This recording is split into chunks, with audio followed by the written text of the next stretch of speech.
మరణం వెనుక దాగి ఉన్న మరో ప్రపంచం. అవును, ప్రతి మనిషి మరణానికి వెళ్ళాలి.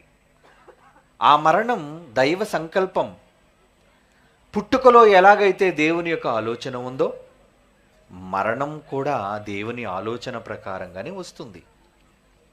అయితే మరణించిన తరువాత మనం చేరుకొనవలసిన లోకాన్ని గూర్చి, ఆ లోకాన్ని గూర్చి ముందుగా అవగాహన మనం కలిగి ఉంటేనే కానీ మనం అక్కడికి వెళ్ళలేం.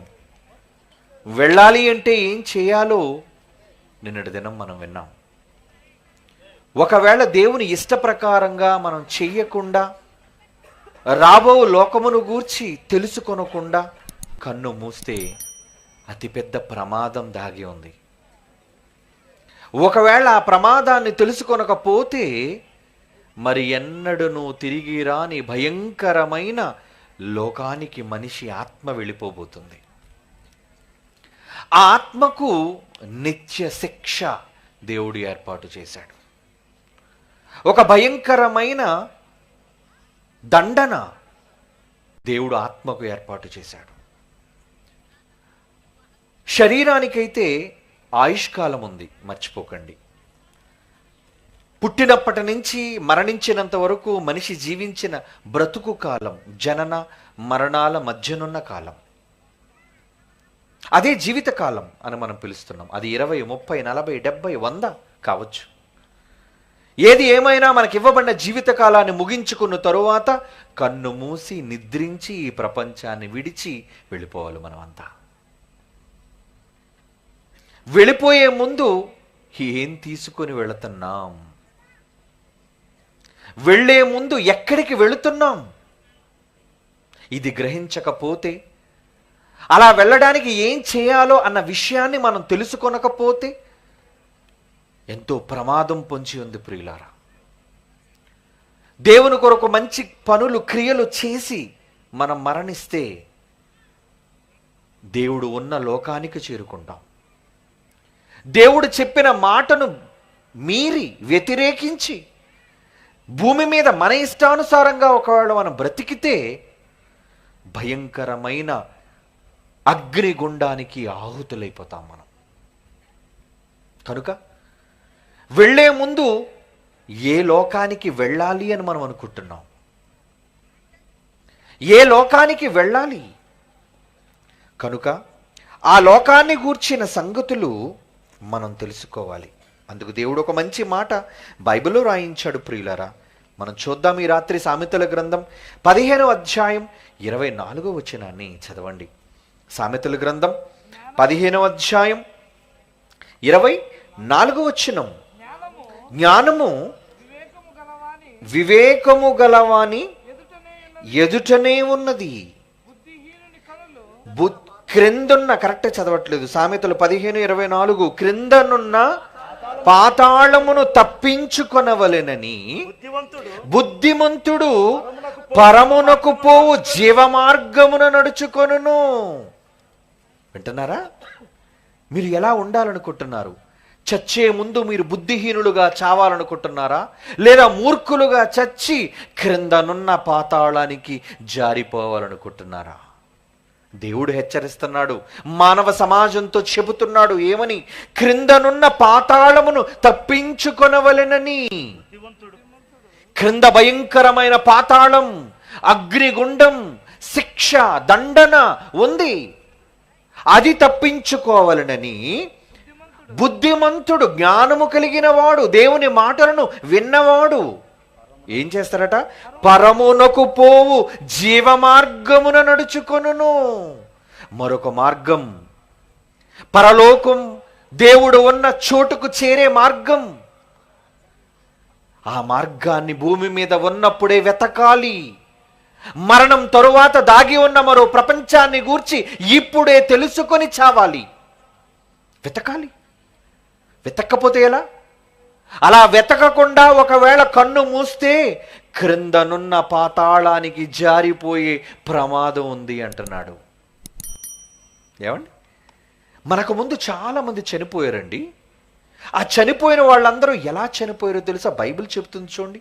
వాళ్ళు ఎంత జ్ఞానవంతులంటే, వాళ్ళు ఎంత బుద్ధిమంతులంటే, హెబ్రీయులకు రాస్తున్న పత్రిక 11వ అధ్యాయం, హెబ్రీయులకు రాస్తున్న పత్రిక 11వ అధ్యాయం ఏమంటున్నాడు? ఒక మంచి మాట. 13వ వచనం, హెబ్రీ పత్రిక 11వ అధ్యాయం 13. వీరందరూ వాగ్దాన ఫలమును అనుభవింపకపోయినను దూరము నుంచి చూచి వందనము చేసి తాము, ఆ భక్తులందరూ ఎలా బ్రతికారో తెలుసా అండి? భూమి మీద పరదేశులమును యాత్రికులమునై ఉన్నామని ఒప్పుకుని విశ్వాసము గలవారై మృతి పొందిరి. నమ్మకంతో చచ్చిపోయారటండి. నమ్మకం. చనిపోయే ముందు నమ్మకంతో చావాలి. కళ్ళు మూసే ముందు మహాలోకాన్ని గూర్చిన ఆలోచనలతో కన్ను మూయాలి నువ్వు. మనకు ముందటి భక్తులైన వారు అలాగే కన్ను మూసారండి. అప్పుడు ఏం జరిగిందట? 14. ఇలాగూ చెప్పువారు తమ స్వదేశమును వెతుకుచున్నారు. సొంత దేశం. ఇది నీ దేశమా? ఏమండి? ఈ ఊరు మీ సొంతమా? ఈ నేల నీ సొంతమా? దస్తావేజుల మీద నీ పేర్లను రాయించుకుని నువ్వు దఖలపరుచుకుంటున్నావేమో, కానీ నువ్వు లేకుండా పోతావు ఒకరోజు. ఇల్లు నీ పేరు మీద ఉంటుంది, కానీ నువ్వుండవు ఇంట్లో. పొలం నీ పేరు మీద ఉంటుంది, కానీ పొలంలో నువ్వుండవు. కనుక భూమి మీద ఉన్న మనం అంతా వీటిని విడిచిపెట్టి పోవాలి. ఎక్కడికి? స్వదేశం, సొంత దేశం, మన సొంత ఊరు. అదే మరో ప్రపంచం. మరణం తరువాత మనం చేరుకోపోయే మన స్వగ్రామం, సొంత ఊరు, సొంత పట్టణం. ఇది కాదరా? ఇది కాదు. చాలా మంది అమాయకులైన వారు పాపం ఇదే సొంత ఊరు అనుకొని, ఇదే సొంత దేశము అనుకొని, అబ్బో ఈ దేశంలో ఎన్ని సంపాదించుకుంటున్నారు. రత్నాలు, రాసులు, బంగారాలు, భూభాగాలు, కోట్ల రూపాయల డబ్బు. ఏమవుతుంది అదంతా? ఏమండి, ఒక నిజం చెప్పమంటారా? ఇందిరాగాంధీ కన్ను మూసేటప్పటికి స్విట్జర్లాండ్ బ్యాంకులో వాళ్లకున్న ఆస్తి 650 కోట్లు. ఎందుకంటే వాళ్ళ తండ్రి గారైన జవహర్లాల్ గారు కానీ, ఆయన తండ్రి గారైన మోతీలాల్ గారు కానీ, వాళ్ళు చాలా సంపన్న కుటుంబీకులు. వాళ్ళు జమీందారుల కన్నా గొప్పవాళ్ళు, రాజవంశీకుల కన్నా గొప్పవాళ్ళు. వాళ్ళ డబ్బు 660 కోట్ల రూపాయలు స్విట్జర్లాండ్ బ్యాంకులో ఉంది. గొప్పవాళ్ళు దాచుకునే దేశం అది. కానీ దడ దడ దడ దడమని పేరిన 21 తుపాకీ గుళ్ళుతో ఇందిరాగాంధీ నేల కొరిగిపోయింది, మట్టిలో కుప్పకూలిపోయింది. ఆ తర్వాత వారసుడుగా ఆ డబ్బు ఎవరికి వచ్చిందో తెలుసా? చిన్న కొడుకుకు వచ్చింది. సంజయ్ గాంధీ ఢిల్లీ వీధుల్లో విమానాన్ని నడుపుతూ అనుకోకుండా ప్రమాదవశాత్తు ఢిల్లీ నడివీధులలో విమానం కుప్పకూలిపోయింది. చచ్చిపోయాడు సంజయ్. ఆ తరువాత పెద్దవాడైన రాజీవ్ గాంధీకి వచ్చింది ఆస్తి. ఆయన ఏమయ్యాడు? శ్రీపెరంబుదూరులో మానవ బాంబుకి పేలిపోయాడు. ఏమండి, ఏమైంది? డబ్బు డబ్బు రూపంలోనే ఉంది, ఆస్తులు ఆస్తుల రూపంలోనే ఉన్నాయి, కానీ దాన్ని అనుభవించవలసిన వాళ్ళు మాయమైపోతున్నారు. ఈ లోకాన్ని విడిచిపోతున్నారు. ఎక్కడికి? ఏమండి, ఇది మీదైతే మీరు ఇక్కడే ఉండాలి కదండి. ఇక్కడికి వచ్చారు మీరు, మీ బైబిల్ తెచ్చుకున్నారు, మీ దుప్పటలు తెచ్చుకున్నారు, ఏమండి మీ సామాన్లు తెచ్చుకున్నారు, మీ బళ్ళు తెచ్చుకున్నారు. ఏదైనా మీరు విడిచిపెట్టి వెళ్ళిపోతారా ఇంటికి వెళ్ళిపోయేటప్పుడు? లేదే. అన్ని మీవన్నవన్నీ తీసుకుపోతున్నారు. కానీ భూమి మీదకు వచ్చిన మనిషి ఎందుకు తనతో పాటు ఏమీ తీసుకొని పోవటం లేదు? అది నీది కాదు గనుక. అర్థమైందో లేదో? ఇది మీదా? ఈ ఆటో నీదా? ఆ లారీ నీదా? ఆ ట్రాక్టర్ నీదా? ఆ బస్సు నీదా? ఆ కారు నీదా? ఈ కోట్ల ధనం నీదా? ఏది నీది? నాది నాది నాది అనుకొని కూడగొట్టుకుంటున్నాడు స్వార్థంతో మనిషి ఈరోజు. ఏది నీదయ్యా? అసలు ఈ లోకమే నీది కాదయ్యా. వెళ్ళిపోవాలి మరో లోకానికి. అది నీ సొంత ఊరు, దేవుడున్న సొంత లోకం. జ్ఞాని అయిన వాడు, బుద్ధిమంతుడైన వాడు ఈ లోకంలో దేనిని ఆశించకుండా పరమునకు పోయే మార్గాన్ని చూస్తాడట. కానీ ఈ లోకంలో బ్రతుకుతున్న మనుష్యులందరూ డబ్బు కొరకు, ఆస్తుల కొరకు, సంపాదన కొరకు, అధికారాల కొరకు ప్రాకులాడుతున్నారు ఈరోజు. ఇవి నీకు శాశ్వతమా? పదవిలోనికి వచ్చిన పదవి ఉంటుందేమో గాని నువ్వుండవు. ఆస్తులు సంపాదించిన ఆస్తులు మిగిలిపోతాయేమో గాని నువ్వుండవు. ఎందరికి అర్థమైంది జ్ఞానం? ఏమండి, నేను చెబితే మీరు నమ్మరు, కానీ ఒక నిజాన్ని మీకు చెప్పాలనుకుంటున్నాను. ప్రపంచ చరిత్రలో ప్రపంచాన్నంతటినీ జయించిన ఒక మహాచక్రవర్తి ఉన్నాడు. వాడే అలెగ్జాండర్ ది గ్రేట్. చిన్నప్పుడు పుస్తకాల్లో పిల్లలు చదువుకుని ఉంటుంటారు. ప్రపంచాన్నంతటిని ఏకఛత్రాధిపత్యంగా పరిపాలించాలన్న తపనతో ప్రపంచాన్ని చుట్టాలి అనుకున్నాడు. గెలిచాడు వీరుడు. భారతదేశం మీద కూడా దండెత్తాడు. వాని చరిత్ర మన దేశ పుటలలో కూడా, భారతదేశ పుటలలో ఉంది. పురుషోత్తముడు వెళ్ళాడు యుద్ధానికి మన తరపున. ప్రియులారా, కానీ ప్రపంచాన్ని జయించిన మహాచక్రవర్తి అలెగ్జాండర్ గ్రేట్ అన్నారు. ఏమయ్యాడో తెలుసా? ప్రయాణంలో వచ్చిన చిన్ని జ్వరం, ఒక చిన్ని జ్వరంతో మందులు లేక చనిపోయాడండి. క్రీస్తు పూర్వం చచ్చిపోయాడు. చచ్చిపోయేటప్పుడు మహాజ్ఞానం అర్థమైంది ఆయనకి. అప్పటికింకా క్రీస్తు పుట్టలేదండి. మహాజ్ఞానం అర్థమై తన అధికారులందరినీ పిలిచాడు. రండి రండి రండి, నేను చచ్చిపోతాను, నాకు అర్థమైపోయింది, నేను చచ్చిపోతాను, నాకు అర్థమైపోయింది. అయితే రాజా ఏం చేయమంటారు చెప్పండి? నన్ను సమాధి చేయాలి. ఎలా చెప్పండి? ఎలా సమాధి కట్టించమంటారు? నాకు చెయ్యవలసిన సమాధి ఏంటో తెలుసా? నా ముందు నా ఆస్తులన్నీ నడవాలి, నా ముందు నా సైన్యమంతా నడవాలి, నా ముందు నా వైద్యులంతా రావాలి, తరువాత నా శవంలో నన్ను పెట్టెలో పెట్టినప్పుడు నా 2 చేతులు బయటకు పెట్టి నన్ను సమాధి చెయ్యాలి అన్నాడు. ఇదేంటండి, పెట్టెలో పెట్టేటప్పుడు అన్ని లోన పెట్టి కదా తలుపేస్తాం మనం. ఇదేం పిచ్చోడండి, కొత్త ఆలోచన అనుకున్నారు. ఎందుకయ్యా రాజా చక్రవర్తి గారు, ఎందుకు మీ 2 చేతులు బయట పెట్టమన్నారు అని అడిగినప్పుడు ఏమన్నాడో తెలుసా అండి? చచ్చాడు. ఎందుకు చేతులు బయట పెట్టమన్నాడో తెలుసా? నేను వట్టి చేతులతో భూమి మీదికి వచ్చాను, తిరిగి భూమి మీద నుంచి నేను సంపాదించినవేవి నాతో కూడా తీసుకొని పోవటం లేదన్న నిజం ఈ ప్రపంచానికి తెలియాలని వట్టి చేతులను బయట సమాధిలోను పెట్టమన్నాడండి. ఇది చరిత్ర చెప్పిన నిజం, కట్టుకథ కాదిది. ప్రపంచాన్ని జయించిన వీరుడన్నమాట. ఇప్పుడు వచ్చిందా నీకు జ్ఞానోదయం? మరణాన్ని చూసిన తరువాత వచ్చిందా నీకు మరణ భయం? ముందెందుకు రాజ్యాలపైన ఆకాంక్ష? ముందు ఎందుకు అధికారం పైన దాహం? అందుకు ఎంతమందిని చంపాడు, ఎన్ని రాజ్యాలను కొల్లగొట్టాడు, ఎన్ని రత్న రాసులను కుప్పలు కుప్పలుగా కూర్చాడు, చివరకు చచ్చాడు. వాడికంటే మీరు గొప్పోళ్ళా చెప్పండి? ఈ ప్రపంచాన్ని జయించిన చక్రవర్తి అయిన అలెగ్జాండర్ కంటే మీరు గొప్పోళ్ళా? అర్థమైపోయింది, ఈ లోకానికి నేనేమీ తీసుకొని రాలేదు, ఏమీ తీసుకొని పోలేదు అన్నది అలెగ్జాండర్ కాపీ కొట్టిన మాట. ఎక్కడిదో తెలుసా? ఆయనకు ముందు పుట్టి బైబిల్లో రాయబడిన యోబు అన్న మాట. చూడండి, యోబు గ్రంథం. ఒక చక్రవర్తి నోట ఒక మాట వచ్చిందంటే అది బైబిలు చరిత్రలో రాయబడిన మాటది. యోబు గ్రంథం 1వ అధ్యాయం 21వ వచనం చూడండి ప్రియులారా. ఏమండి, ఎవరంటున్నారు ఈ మాట? ఎవరంటున్నారు ఈ మాట?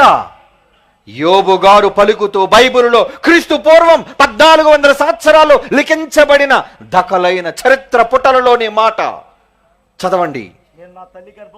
నేను నా తల్లి గర్భములో నుండి దిగంబరిగా వచ్చాను, దిగంబరిగానే తిరిగి నేను వెళ్ళిపోతాను. ఏం తెచ్చారు? ఏంటి, తల్లి గర్భం నుంచి వచ్చినప్పుడు ఏమైనా మీ నడుంకి ఏమైనా బంగారు, వెండి, పట్టి, మొలతాడు ఏమనుందా? లేదే. చేతులకు ఉంగరాలు, మెడలోని హారాలు, చెవులకు కుంకులు లేవు. వట్టి మనిషిగా, మట్టి ముద్దగా వచ్చావు బయటికి. తిరిగి మట్టిలో కలిసి ఒంటరిగా పోవాలి.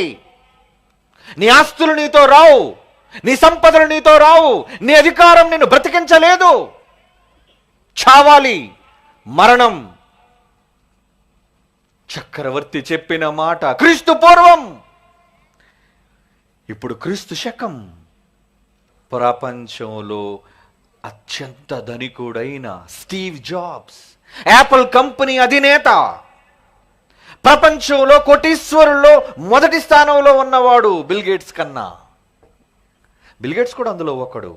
యాపిల్ అనే సంస్థను ప్రారంభించిన తరువాత ప్రపంచవ్యాప్తముగా కోట్ల రూపాయలు గడించిన అతను మంచము మీద రోగి అయి తన డైరీలో రాసుకున్న నగ్న సత్యాలు, నిజాలు ఏమన్నాడు?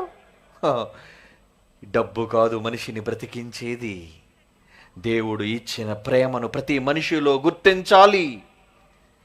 ఉందా? ప్రపంచంలో సంపన్నుడైన వారి మాట విన్నారు, ప్రపంచాన్ని జయించిన చక్రవర్తి మాట కూడా విన్నారు. ఏమర్థం అవుతుంది ప్రపంచం కోసం మీకు? ఇంకా దేనికోసం పరుగులు తీస్తున్నారు? ఏం కావాలి? డబ్బా, పొలాలా, భూభాగాల, అధికారాల, రాజ్యాల? ఏం కావాలరా? మహాజ్ఞానం అర్థం కాని మూర్ఖులందరూ ఈ ప్రపంచంలో వాటి కోసం కొట్టుకు చస్తున్నారు.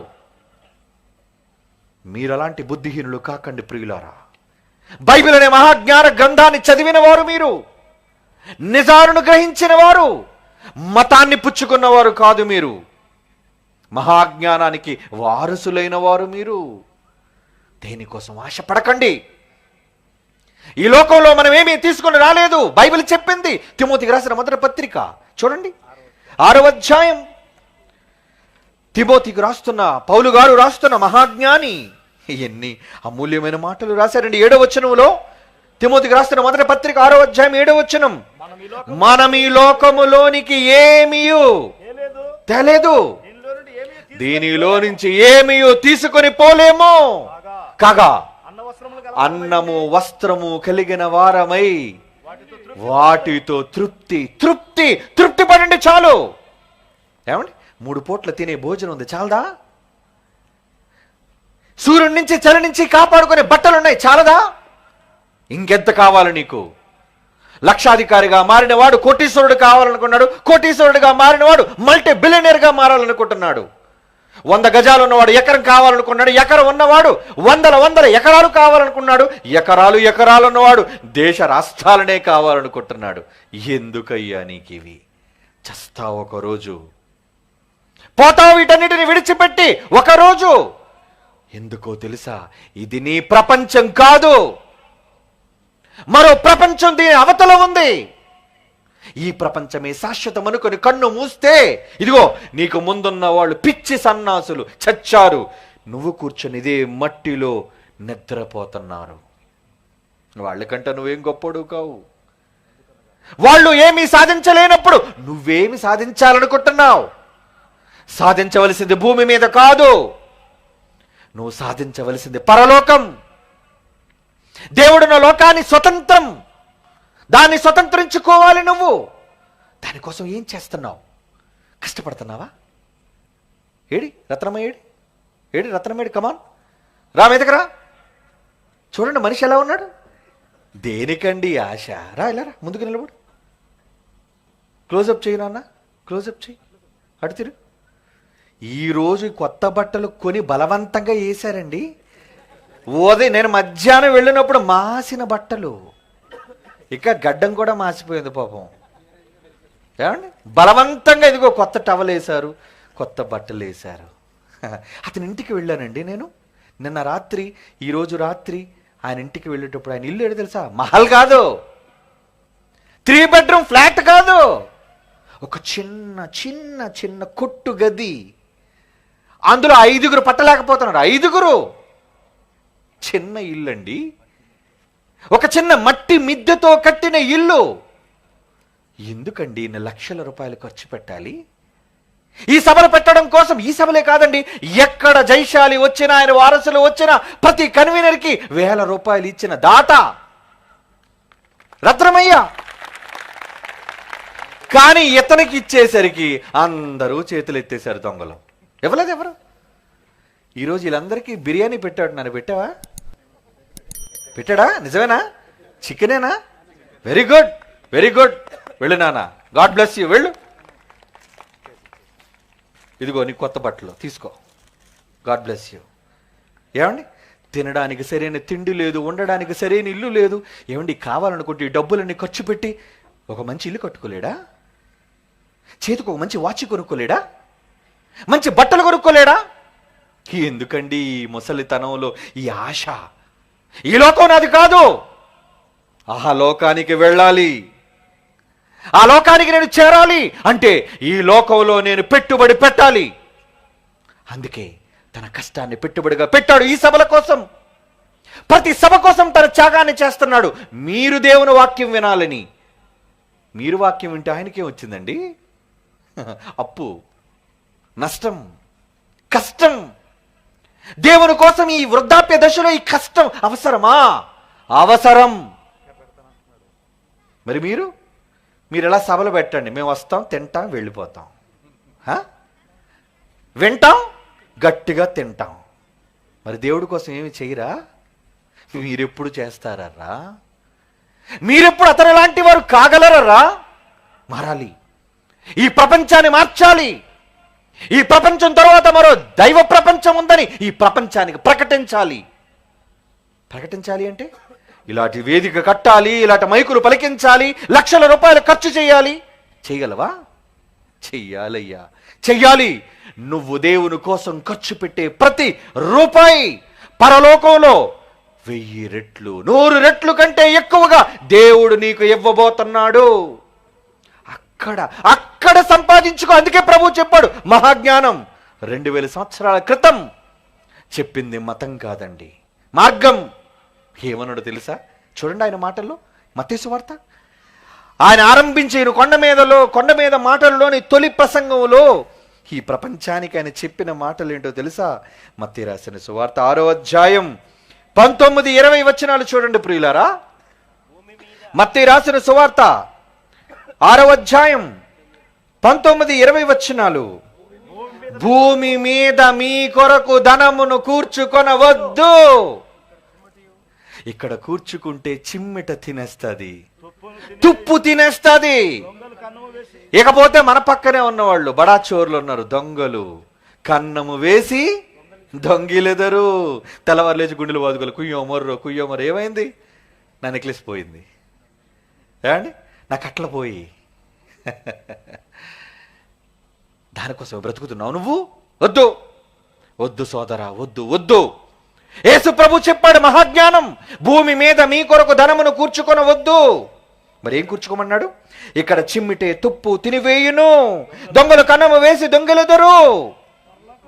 కనుక పరలోకమందు మీ కొరకు ధనమును కూర్చుకొనండి. పరలోక ధనం, పరలోక ఐశ్వర్యం అక్కడ కూడబెట్టుకుంటారా? అక్కడ ఉంది బ్యాంక్. అబ్బా చెప్పండి అయితే అయ్యగారు, ఎక్కడుంది చెప్పండి ఆ కౌంటర్, మేము రేపటి నుంచి డబ్బులు డిపాజిట్ చేస్తాం. చేస్తారా నిజంగా? చెయ్యాలి. చేస్తేనే చచ్చిన తరువాత మీకు డబ్బులు ఉండాలిగా. ఏమండి, ఒక ఊరు వెళ్తున్నాం అంటే ప్రయాణం కట్టేటప్పుడు జోబులో డబ్బులు పెట్టుకుంటాం లేదా ఉట్టి చేతులు వెళ్ళిపోతావా? ఎవడు మనకు నీళ్ళు ఇస్తాడు? ఎవడు మనకు భోజనం పెడతాడు? ఎవడు మనకి ఛార్జీకి డబ్బులు ఇస్తాడు? ప్రయాణానికి సరిపడే డబ్బును నువ్వు చేతపట్టి వెళతావు. మరి పరలోకంలో మరో ప్రపంచానికి చనిపోయిన తరువాత వెళ్లే ముందు దాచుకోవ డబ్బు. ఎక్కడ కూడా పెట్టద్దు. విజయమాల్యాలంటాడు పట్టుకెళ్ళిపోతాడు దొంగోడాడు. మనం కోట్ల రూపాయలు, మన డబ్బు ఏమండి కోట్ల రూపాయలు కొట్టేశాడండి దొంగ వెధవాడు. లండన్లో పోయాడు. ఈ దేశం వాడు వెంట్రుక తెంపలేకపోయిందండి. ఏమండి, బ్యాంకులో నీకు నిలవ ఉండకపోతే నీ డబ్బులు కొట్టేస్తారట వీళ్ళు. ఇది మోడీ ప్రభుత్వం. ప్రతి దానిపైన నీ మెడ కట్ అయిపోయేటట్టు వేటేసి వ్యాట్ ట్యాక్స్, జిఎస్టీ.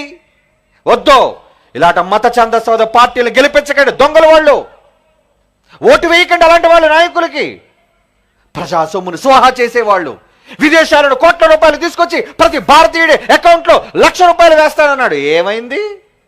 స్వాహా. తినేశారు దొంగలు. పనిచేసుకున్నారు అలీబాబా 40 దొంగల డబ్బుని. మీరు అమాయకులు ఇంకా మోడీ బాబు ఎత్తాడేమో తాత అనుకున్నారు. వాడు మోడీ కాదు, మోళీ. టక టక టక టక టక్కుటమ్మారు అప్పుడప్పుడు మోళీ చేస్తుంటారు చూసారు, మ్యాజిక్.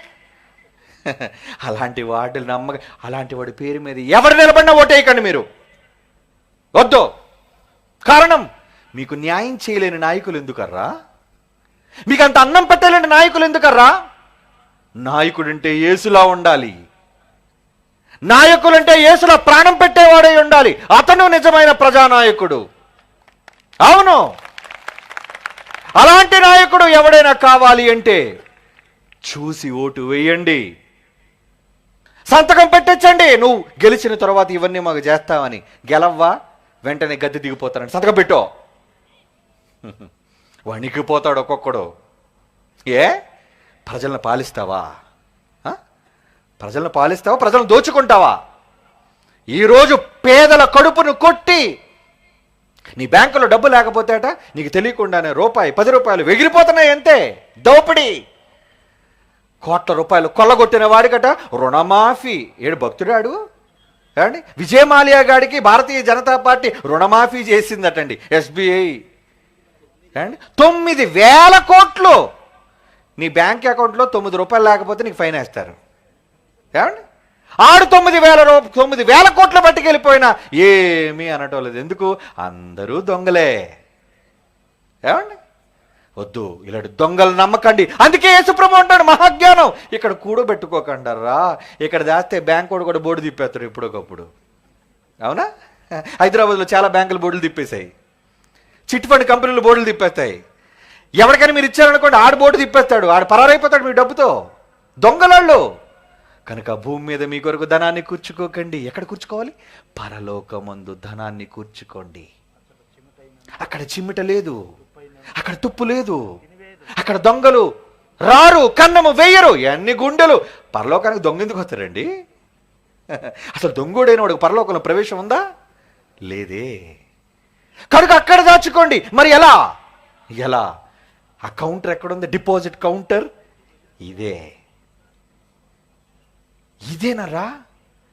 దేవుని పేరట మీరు ఖర్చు పెట్టే ప్రతి రూపాయి, అది దేవుడు తనున్న లోకంలో మీ పేరు మీద డబ్బులు డిపాజిట్ చేస్తున్నాడు. వేయి డబ్బు ఎంతో తెలుసా? నువ్వు రూపాయి ఖర్చు పెడితే 100 వేస్తాడు ఆయన. నువ్వు 100 ఖర్చు పెడితే 10,000 వేస్తాడు ఆయన, 100 రెట్లు. నువ్వు 10,000 వేస్తే 100 లక్షలు వేస్తాడు ఆయన. అదండి, ఏ బ్యాంక్ అయినా అన్ని రెట్లు మీకు ఇస్తుందండి? దేవుడు ఇస్తానంటున్నాడండి. ఆయన ఖర్చు పెట్టడానికి ఎందుకర్రా మీకు చేతులు రావు? మీకోసం, మీ పిల్లల కోసం, మీ వాళ్ళ కోసం, మీ అవసరతల కోసం లక్షల కోట్ల రూపాయలు ఖర్చు పెట్టడానికి వెనకాడరు. కానీ దేవుడంటే చేయరాదు. ఏమిస్తామండి దేవుడికి? దేవుడు మాకేమైనా ఇస్తాడు కాదు చెప్పండి. దేవుడు మీకు ఇవ్వాలి. ఇంకా ఇచ్చిన భూమి అంతా సరిపోదా? ఇచ్చిన తిండి అంతా సరిపోదా? పెంచుతున్న గాలి అంతా మీకు సరిపోదా? కురుస్తున్న వర్షం మీకు చాలదా? ప్రకాశిస్తున్న చంద్రుడు, కురుస్తున్న మంచు, ఇవేవి మనకొద్దు. ఇంకా దేవుడు ఏమైనా ఇచ్చేయాలి. సభలో ఏం కావాలి? సభల్లో ప్రార్థన చేయండి అయ్యగారు మా కోసం. దేనికి చేయాలి ప్రార్థన? నీ కోసం, మమ్మల్ని బాగా దీవించమని. నువ్వు దేవుడి కోసం ఏం చేసావని నీకు దీవెనలు కావాలి? ఏ రోజున దేవుడికి ఇచ్చావు? నువ్వు ఏ రోజున దేవుడికి త్యాగం చేసావా? 10 రూపాయలు చల్లని నోటు ఇచ్చేయడం కాదు. చూస్తారు, ఒరే 100 రూపాయలు చిరిగిపోయిందిరా, కొట్టోడు దగ్గరికి వెళ్తే ఎవడు కానుకేసే.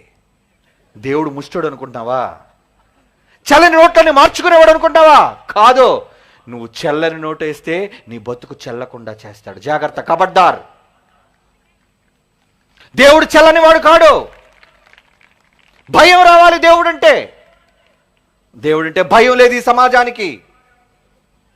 దేవుని పిల్లలారా, పరలోకమందు మీ కొరకు ధనము కూర్చుకోండి. టైం అయిపోతుంది. పరలోకమందు మీ కొరకు ధనము కూర్చుకోండి. అక్కడ ఎవడు రాడు, ఏది మిమ్మల్ని తీసుకొని పోడు. మీ డబ్బు భద్రంగా ఉంటుంది. అందుకే అంటున్నాడండి బైబిల్లో ఒక మంచి మాట చెబుతున్నాడు. ఎక్కడ దాచుకోమంటున్నాడు, ఏమి చేయమంటున్నాడు, ఎక్కడ దేనిని పెట్టుబడిగా పెట్టమంటున్నాడు?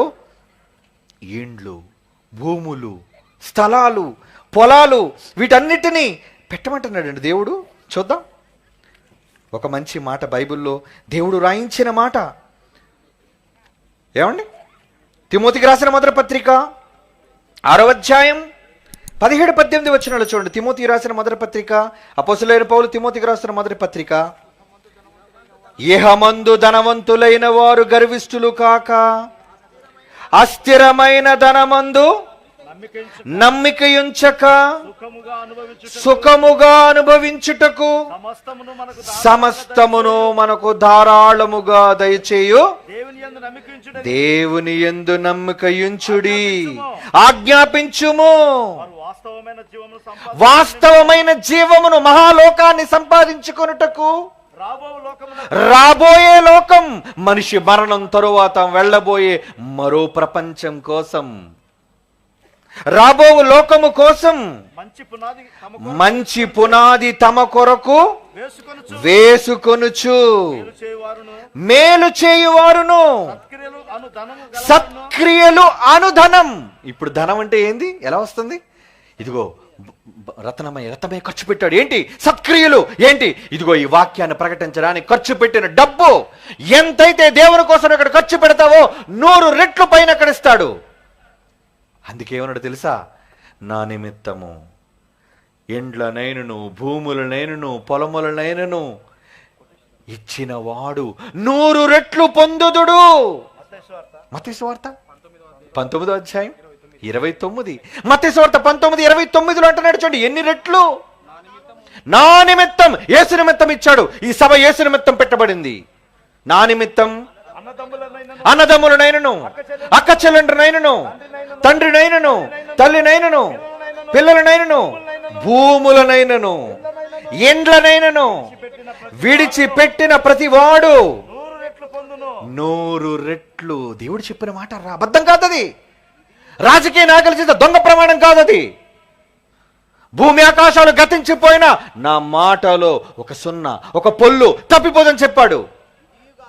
ఇదియుగాక నిత్య జీవం, మరో ప్రపంచంలో నిత్యము బ్రతికుండే జీవాన్ని సంపాదించుకుంటావు చెప్పాడండి దేవుడు. వరాన్ని ఇచ్చాడండి మనకు. వరం ఖర్చు పెట్టండి మీ ధనాన్ని. దేవుడు సేవ అనేసరికి ఏదోలా చేయకండి. ఏదో లైట్ వెలిగించి, ఏదో స్టేజ్ కట్టి, ఏదో మైక్ పెట్టి కాదు. నీ ఇంట్లో పెళ్ళేది ఎలా చేసుకుంటావు? ఓ గొప్పగా, రంగరంగ వైభవంగా, ఆడంబరంగా. దేవుడు అనేసరికి ఖర్చు పెట్టవా? డబ్బులు లేవా? తేయి బయటికి. నీ కష్టాన్ని తీ బయటికి. దేవుడు కోసం ఎక్కడ నువ్వు ధనాన్ని ఖర్చు పెట్టకపోతే పరలోకంలో అసలు ప్రవేశించవు.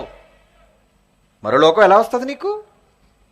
ఎలా వెళ్ళాలనుకుంటున్నావు నువ్వు ఆ లోకాన్ని డబ్బు లేకుండా? ఆ డబ్బు ఏంటో తెలుసా? సత్క్రియలనే ధనం. దేవుని కోసం చేసే ప్రతి మంచి పని నీకు డబ్బుగా మారిపోతుంది. పరలోకంలో అది ఎన్ని రెట్లు? 100 రెట్లు. పేదవాడికి అన్నం పెట్టడానికి 10 రూపాయలు నువ్వు ఖర్చు పెడితే 10, 100, 1000 రూపాయలు అక్కడ నీ అకౌంట్లో డిపాజిట్ చేస్తానంటాడు దేవుడు. 100 రెట్లు. దేవుని పిల్లలారా, ఇది దేవుని ప్రేమ. మరణం తరువాత మనిషి వెళ్ళబోయే మరో ప్రపంచం కోసం ముందు జాగ్రత్త. ముందు జాగ్రత్త పడుతున్నారా? వెళ్ళిపోవాలి. టైం అయిపోతుంది. ఎప్పుడో ఒకప్పుడు వెళ్ళిపోవాలి. ఈరోజా రేపా? నీ చావు కోసం దేవుడు ఏమని చెప్పాడో తెలుసా? బైబిల్ చూడండి. ఈ మాట చదివితే భయం కలగాలి. యాకోబు పత్రిక 4వ అధ్యాయం 14వ వచనం. యాకోబు పత్రిక 4వ అధ్యాయం 14వ వచనం ఏమంటున్నాడు? అసలు రేపేమి సంభవించునో మీకు తెలుసా? రేపేమి జరుగుతుందో నీకు తెలుసా? మీ జీవం ఎక్సర్సైజ్ బాడీ అనుకుంటున్నావా? 6 ప్యాక్ అనుకుంటున్నావా? పెట్టిలో ప్యాక్ అయిపోతావు. 6 ప్యాక్ సంగతి తర్వాత. అలెగ్జాండర్ ప్యాక్ అయిపోయాడు పెట్టిలో. కోటీశ్వరులు పెట్టిలో ప్యాక్ అయిపోయారు. మన పక్కన ఉన్న అమ్మ, జయలలిత అమ్మ, కోట్ల రూపాయల అమ్మ ప్యాక్ అయిపోయింది. నువ్వు కూడా ప్యాక్ అయిపోతావు, జాగ్రత్త. అందుకే అంటున్నాడు, రేపు ఏమి సంభవించనో నీకు తెలియదు కనుక. అసలు నీ జీవం ఏ పాటిది? మీరు కొద్దిసేపు కనబడి అంతలో మాయమైపోవు ఆవిరి వంటి వారా. ఏమండి? ఎంతలో కనబడి అంతలో టప్పన మాయైపోతాడు. అప్పుడప్పుడు చూడండి, ఇంటిలోని ఆడవాళ్ళు అన్నం ఉడికించినప్పుడు, ఏమండి టైం అయిపోతుంది, ఇంట్లో ఆడవాళ్ళు అన్నం ఉడికించినప్పుడు మూత ఇలా తీస్తారు. మూత తీయగానే సలసలా కాగుతున్నప్పుడు తెల్లటి పొగలాగా వస్తుంది, మనకి ఆవిరి అంటారు దాన్ని. ఎంతసేపు ఉంటుంది మీ కళ్ళ ముందు, ఏమండి? క్షణంలో మాయమైపోయింది. అలాంటి వారట మీరు. దేవుడు చెప్తున్నాడు, మీరు ఎంతలో కనబడి అంతలో మాయమైపోవారు. ఏమండి? ఏడండి ఈయన? ఏడీనా? ఎవరు? పాలు గారు ఏరండి? రాత్రి పాలు తాగి పడుకున్నాడండి మంచం మీద, తెల్లవారు లేపుతుంటే లెగట్లేదండి. ఏంటి అప్పుడే? నిన్న రాత్రే కదా నాతో మాట్లాడాడు, నాకు డబ్బు కూడా ఇస్తానన్నాడు. చస్తానని నీకు చెప్పలేదా? ఆడెందుకు చెప్తాడు? పోయాడు. పక్కనున్న పెళ్ళానికి కూడా చెప్పలేదు, అసలు ఆడికే తెలీదు. కనిపించని ప్రపంచానికి పోయాడు వాడు. ఎప్పుడు మాయమైపోతావు నువ్వు తెలీదు. ఇంతలో కనబడి అంతలో మాయమైపోవు. ఆవిరి వంటిది నీ జీవితం. కనుక నువ్వేం చేయాలి? కనుక ప్రభు చిత్తమైతే బ్రతికుండి ఈ పని ఆ పని దేవుని మహిమపరిచే పని చెయ్యాలి అని అనుకోవాలి. నువ్వు అనుకున్నారా? బ్రతుకుంటే అండి దేవుడి కోసం బ్రతుకుతానంటారా? అనం. ప్రార్థన చేస్తాను, ప్రభా నన్ను బతికించి, పెద్దమ్మాయికి ఇంకా పెళ్లి కాలేదు ప్రభా బతికించి, చిన్న కొడుకు ఇంకా చదువుకోలేదు ప్రభా బతికించి. ఏంటి వీళ్ళు బతికించడం నీకు అందుకోసమా? ఎందుకోసం మీరు ప్రార్థన చేయమన్నారు చెప్పండి? మీ అవసరాలు తీర్చుకోవడానికే కదరా, మీ భోగాలు కోరికలు తీర్చుకోవడానికే కదరా దేవుణ్ణి అడుగుతున్నారు. ఎంత స్వార్థపరులు మీరు. దేవుని ఉద్దేశాలు నెరవేర్చడానికి ముందుకు రానే వారుగా, ఏమండి, దేవునికి అసహ్యులుగా, స్వార్థపరులుగా, పనికిరాని వారుగా మారిపోతున్నారు. ఉత్తర్రా, ఇలా అయితే మీరు వెళ్ళేది మరో ప్రపంచంలో నెమ్మది పొందే చోటికి కాదు, మాయమైపోతారు మీరు. మీ చావు ఎప్పుడైనా మీ మధ్యకు రావచ్చు. అది ఎలా ఉంటుందో జస్ట్ ఒక 2 క్లిప్పులు చూపిస్తాను చూడండి. చావు నీకు తెలియదు ఎప్పుడు వస్తుందో, చెప్పి రాదు అది. ఏమండి? చుట్టం మాత్రం మనకు చుట్టమైనా ఇంకా పర్లేదు, ఫోన్ చేస్తాడు, చెప్పి వస్తుంటాడు కొంతమంది చుట్టాలు.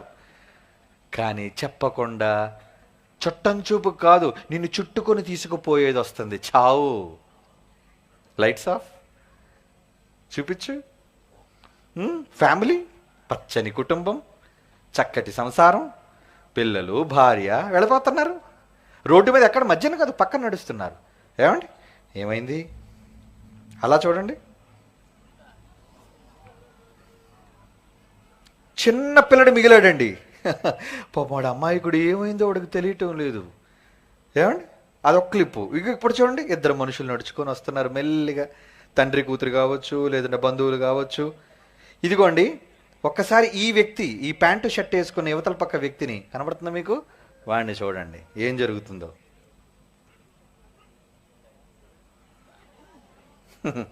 ఎక్కడ కొట్టాడు సరిగ్గా? డెప్ప పగిలిపోయింది పాపం. పక్కన ఉన్నవాడికి తెలియదు. ఇప్పటివరకు నా పక్కనే కదా పోనీ తండ్రి అనుకుందాం, మా నాన్నే కదా నడుస్తున్నాడు. మళ్ళా చూడండి, పక్కన ఉన్నారండి, రోడ్డు మీద కాదండి, ఎక్కడో అవతల రోడ్డు నుంచి వస్తుంది మృత్యువు. అది నీ కాళ్ళ మీద. ఏంటి కరెక్ట్ గురి చూసి లైట్స్ ఆన్ చేయ బాబు, గురి చూసి కొట్టినట్లేదు. ఏంటి టైర్ పక్క నుంచి వెళ్ళిపోవచ్చు కదండి, పోనీ ఒక 2 అడుగులు ముందుకెత్తి వెనక నుంచి వెళ్ళిపోదు కదండి. పోనా వచ్చి తగలేదు ఏదో, ఏ నడుంక అయితే కనీసం కాళ్ళు పోయి అవిటివాడుగానే మిగులుతాడు. ఎక్కడ తగలకూడదో అక్కడే తగిలింది. మరి లేవకూడదు వాడు. కారణం దేవుడు రాశాడు మరణ శాసనం. నువ్వెంతలో కనబడి అంతలో మాయమైపోవు. ఆవిరి వంటిది నీ బ్రతుకు. కనుక ఎంత జాగ్రత్తగా ఉండాలి? జాగ్రత్త. లేదంటే నువ్వు పోయే లోకం సామాన్యమైన లోకం కాదు. నువ్వు దేవుని కొరకు ఇటువంటి మంచి పనులు చేస్తే పరలోకానికి వెళతావు. ఆనందకరమైన మరో ప్రపంచం. భూమి మీద తప్ప తాగి ఇష్టానుసారంగా అడిగేవాడు లేడని పొగరు బలిసి నువ్వు తిరిగి చస్తే నువ్వు పోయేది పరలోకం కాదు, క్రిందనున్న పాతాళం. అక్కడికి నువ్వు పోతే నీకేంటి జరుగుతుందో తెలుసా? మార్కు సువార్త చదవండి, వెళ్ళిపోదాం, టైం అయిపోతుంది. మార్కు రాసిన సువార్త 9వ అధ్యాయం 48, మార్కు సువార్త 9వ అధ్యాయం 48. నరకమున వారి పురుగు చావదు, అగ్ని ఆరదు. నరకమును ఏమవుద్దట? ఏమండి, నరకమును ఏమవుతుందట? వారి పురుగు చావదు, అగ్ని ఆరదు. నువ్వు వెళ్ళే లోకంలో మంటలున్నాయి నిన్ను దహించేయడానికి. అది మరో ప్రపంచం. దేవుడున్న ఆనందకరమైన ప్రపంచం ఉంది. నీ ఆత్మను తగలబెట్టే మరో భయంకరమైన ప్రపంచం ఉంది. అక్కడ నీ ఆత్మకు చావు లేదు. నిన్ను తగలబట్టే మంటలు ఆరిపోవు, పోతావు. భూమి మీద 60 సంవత్సరాలు చేసిన తప్పుకి 60 సంవత్సరాలు కాదు శిక్ష, 600 సంవత్సరాలు కాదు శిక్ష, 6,000 కాదు, 60,000 కాదు, 6 లక్షలు కాదు, 6 కోట్లు కాదు, 600 కోట్ల కాదు, ఎల్లకాలం, ఎల్లప్పుడూ. ఎందుకంటే నీ ఆత్మకు చావు లేదు. శరీరానికైతే ముగింపు ఉందండి, మట్టిలో పెడుతున్నావు. కానీ శరీరాన్ని నడిపిస్తున్న ఆత్మ, దానికి చావు లేదు. అది చచ్చిన తరువాత వెళ్ళిపోతుంది ఒక భయంకరమైన లోకం. అక్కడికి వెళ్ళిన తరువాత ఎలా ఉంటుందో నేను చెప్తే బాగోదు కదా, ఎందుకంటే చూసి వచ్చిన వాళ్ళు ఎవరు లేరు. మీకు చూపించాలి అలాంటివన్నీ. మరో ప్రపంచం, మీకు నచ్చని మరో ప్రపంచం. వాడు పోయింది పాతాళం, తిరిగి రాని లోకం. నువ్వు రావు భూమి మీదకి. ఇంకా ఒక్కసారి భూమిని విడిచిపెట్టావా, నువ్వు అడుగు పెట్టవలసింది మరో ప్రపంచం. మరణం వెనుక దాగి ఉన్న మరో ప్రపంచం. అది వేదనకరమైన ప్రపంచమా, లేదా తండ్రి ఉన్న ఆనందకరమైన ప్రపంచమా? ఎటు వెళతావు నువ్వు నిర్ణయించుకోవాలి. ఈ రాత్రి అనేక మంది ఆ ప్రాంతానికి వెళ్ళకూడదు, ఆ భయంకరమైన కడకడ మండే అగ్ని జ్వాలలో కాలకూడదని ఉద్దేశంతో ఈ సభలరా. నేనెందుకు ఇన్ని 100,000 కిలోమీటర్ల నుంచి రావాలి మీ గ్రామానికి? మీరు వెళ్ళకూడదు అక్కడికి. మీకు చెప్పాలి అంటే నేను రావాలి, అందుకే నన్ను పిలిచాడు. నువ్వైతేనే బాగా చెప్తావయ్యా, నువ్వైతే బొమ్మలేసి బాగా చెప్తావయ్యా. ఇప్పుడు కాదర్రా, 1.5 సంవత్సరం నుంచి తింటున్నాడు రత్నమయ్య. అయ్యా రావాలి రావాలి రావాలి రావాలి. మరి నాకు కుదరటం లేదు డేట్లు. అయినా వచ్చాను, వస్తానని మాటిచ్చాను గనుక. ఎందుకో తెలుసా? మీరింకా బ్రతికెందుకున్నారో తెలుసా? ఇదిగో ఈ మాటలు వినడానికి.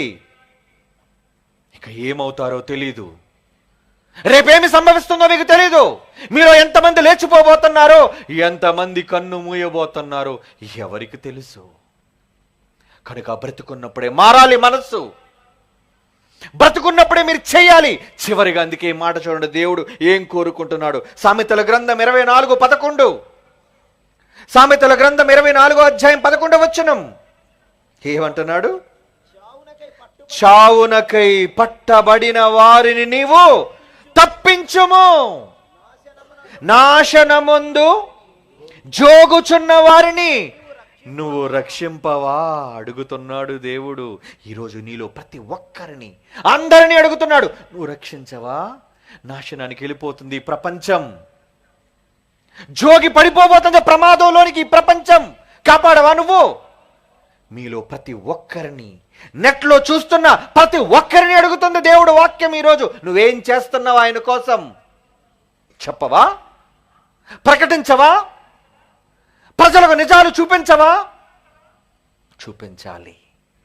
అందుకు నీ జీవితాన్ని ఇవ్వాలి, నీకున్న ధనాన్ని ఖర్చు చేయాలి, అవసరమైతే నీ ప్రాణాన్ని పెట్టాలి. అందుకే యేసు ప్రాణం పెట్టాడు. అందుకే 1వ శతాబ్దపు అపోస్తలులు, సంఘ క్రైస్తవులు తమ ప్రాణాలనే త్యాగం చేశారండి మనల్ని కాపాడటం కోసం. ఈరోజు మీ చుట్టూ ఉన్న తరాన్ని కాపాడడం కోసం మీరు చేసే సేవలేంటి చెప్పండి? దేవుడు కోరికదే, చావునకు పట్టబడిన వారిని తప్పించుము, నరకానికి పోతున్న వాళ్ళని తప్పించండి. వాళ్ళు వెళ్ళిపోతే రారింకా, ఎప్పుడు ఏమైపోతారో తెలీదు. వాళ్ళు చావకూడదు, వాళ్ళ నరకంలో కాలకూడదు. నేనున్న లోకానికి రావాలి, నేనున్న లోకానికి రావాలి. అందుకే మీరు వచ్చారు. చేద్దాం, మన పనులన్నిటినీ పూర్తి చేసి ఆ తండ్రి దగ్గరకు, మన కోసం ఎదురు చూస్తున్న ఆయన దగ్గరికి వెళ్ళిపోదాం. నిత్య లోకం, మరణం వెనుక దాగి ఉన్న మరో లోకం. వెళదాం. వెళ్ళాలి అంటే ఆయన కోసం పని చేయాలి. పని చెయ్యండి, దేవుని యొద్దకు చేరండి, పాతాళానికి జారిపోకుండా రా.